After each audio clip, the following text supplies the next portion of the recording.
তার বিরুদ্ধে উগ্রবাদী সংগঠনের সঙ্গে জড়িত থাকার অভিযোগ রয়েছে। গ্রেপ্তার করা হয়েছে ঢাকার হজরত শাহজালাল আন্তর্জাতিক বিমানবন্দর থেকে। মামুন হোসেন নামের এই যুবককে ৩ দিনের রিমান্ডে পাঠানোর আদেশ দিয়েছেন আদালত।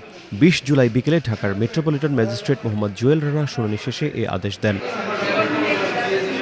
এদিন পুলিশ অভিযুক্ত যুবককে আদালতে হাজির করে ৭ দিনের রিমান্ড আবেদন করেন।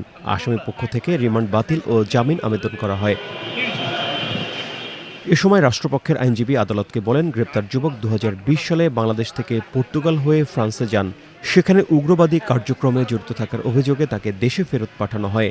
মার্শাল আর্টের আড়ালে উগ্রবাদী কর্মকাণ্ডে জড়িত থাকার অভিযোগে সম্প্রতি রাজধানীর যাত্রাবাড়ী থানায় কয়েকজনকে গ্রেপ্তার করা হয়। সেই আসামিদের সঙ্গে গ্রেপ্তার হওয়া মামুনের যোগসূত্র আছে।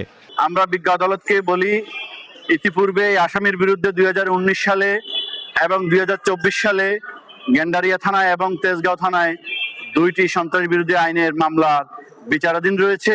সেই মামলা বিচারাধীন অবস্থায় এই আসামি বিদেশ পালিয়ে যাওয়ার সময় ইমিগ্রেশন পুলিশ তাকে আটক করে এবং আমরা বিজ্ঞ আদালতকে বলেছি, এই আসামির নিকট থেকে উদ্ধারকৃত তার মোবাইল ফোন এবং ডিভাইস চেক করার জন্য এবং তার অ্যাপসগুলো উদ্ধার করার জন্য সে তার অ্যাপসগুলো ব্যবহার করে আন্তর্জাতিক জঙ্গি সংগঠনের সাথে যোগাযোগ রক্ষা করার যে কথোপকথন, ভিডিও এবং বিভিন্ন ধরনের আলাপচারিতা সেগুলো উদ্ধার করার প্রয়োজন এবং তার বিদেশ যাওয়ার উদ্দেশ্য এবং তার সহযোগী এবং সহকারী সংগঠনের সদস্যদেরকে শনাক্তকরণের জন্য আমরা এই আসামিকে ৭ দিনের রিমান্ডের নিবেদন করি। আসামি পক্ষের আইনজীবীর দাবি, তার মক্কেল নির্দোষ। শ্রমিক ভিসায় কাতারে যাওয়ার সময় ১৯ জুলাই তাকে গ্রেপ্তার করে পুলিশ।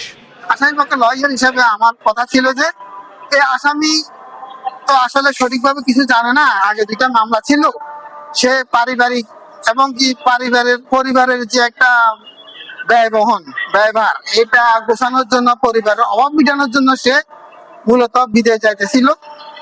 সে ওই আগের যে 2টা মামলা আছে, সে জামিনে আছে, যে মামলাগুলোতে চলমান, মামলা থাকা অবস্থাতে সে বিদেশ যেতে পারে না, সেই সম্বন্ধে জানে না। তার বিরুদ্ধে আনিত অভিযোগ সত্য কি? হ্যাঁ, তার বিরুদ্ধে আনিত অভিযোগটা আসলে পুরোপুরি সত্য না। পুলিশ জানায়, ওই যুবকের বাড়ি মুন্সিগঞ্জের টঙ্গীবাড়ি উপজেলায়। আদালতের নথি অনুযায়ী তার বিরুদ্ধে তেজগাঁও শিল্পাঞ্চল ও গ্যান্ডারিয়া থানায় সন্ত্রাস বিরোধী আইনে একাধিক মামলা রয়েছে।